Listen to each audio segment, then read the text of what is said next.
I hope you have understood like the key terminology of greedy algorithms and the intuition and idea behind them. So let's discuss a few examples and it'll get more and more clear as we proceed through these examples.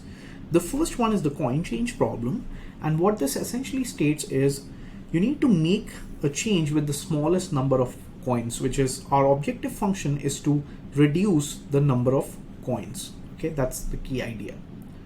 So one particular greedy algorithm for solving this particular problem would be you start with the largest denomination first and you deduct, like based on the largest denomination, you multiply that by the maximum number of times that pertains to the amount you are looking for, which is in this case, like let's say if we take an example of 32 cents, if we order our coins by the denomination, which is quarters, dimes, nickels, and pennies, what will happen here is only 1/4 can fit in this 32 cents. So based on our algorithm, you will have one of those quarters and then you'll keep moving down with the remaining value, which is 32 minus 25 is 7.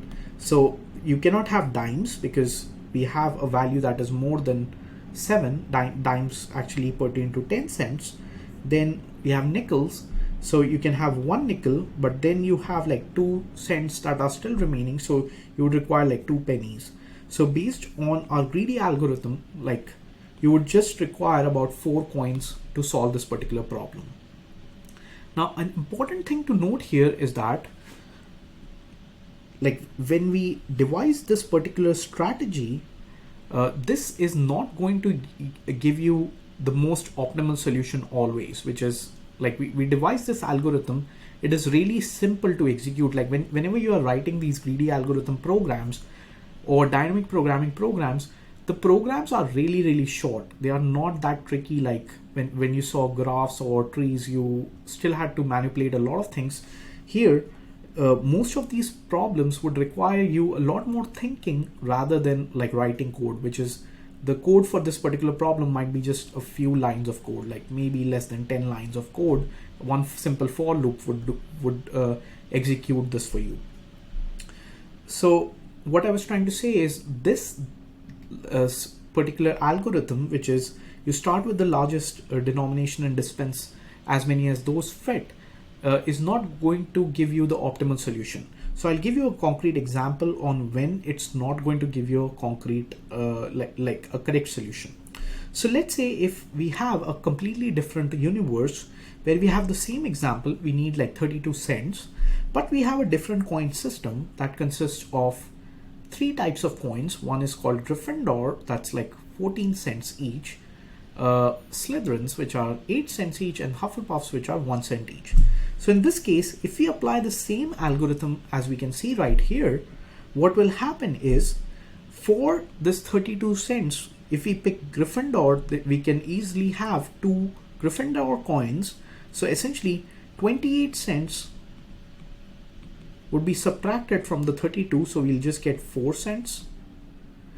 And Hufflepuffs are worth 1 cent each and Slytherins are worth 8. So we cannot have any Slytherin coins, but we can still have like 4 Hufflepuff coins to get 4 coins.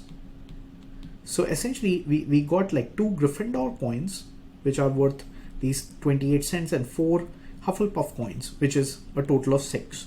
So our answer for this particular algorithm would be 6 coins. But the issue here is that that is not the global minimum. Like this is the local minimum, but not the global minimum, which is in this case, like if we had chosen this Slytherin coins, we could actually get just 4 coins to represent these 32 cents, which is like the globally correct answer.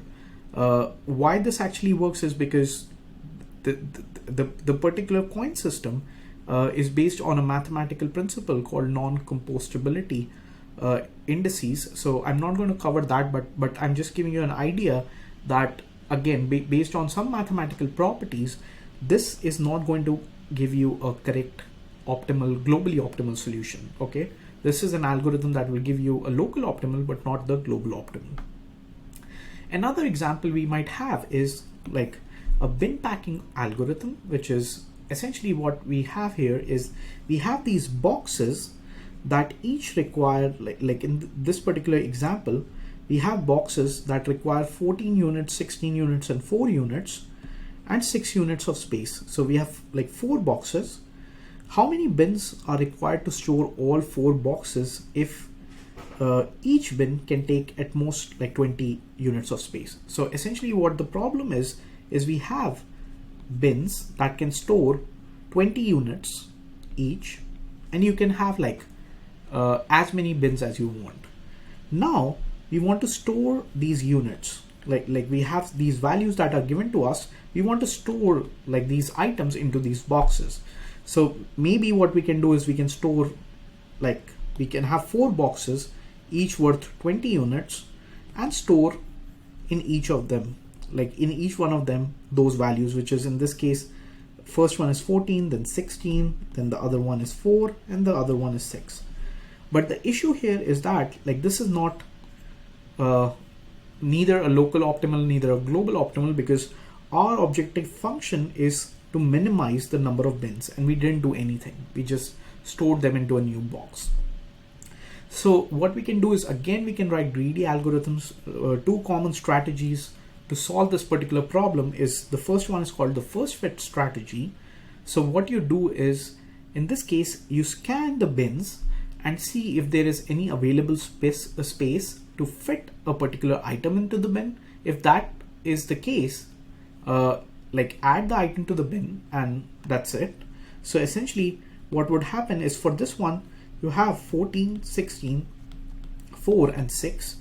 So since we have no bins, we'll first add a bin of size 20. We add this item of size 14 into this bin.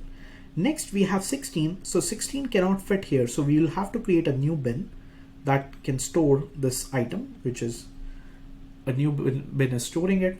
Next we have this 4, like an item of weight 4. We'll store into the first available space, so it will store here. Next we have 6. Now here you can see that you just have 2 amounts of space that is empty still. So essentially you have to add it to this one.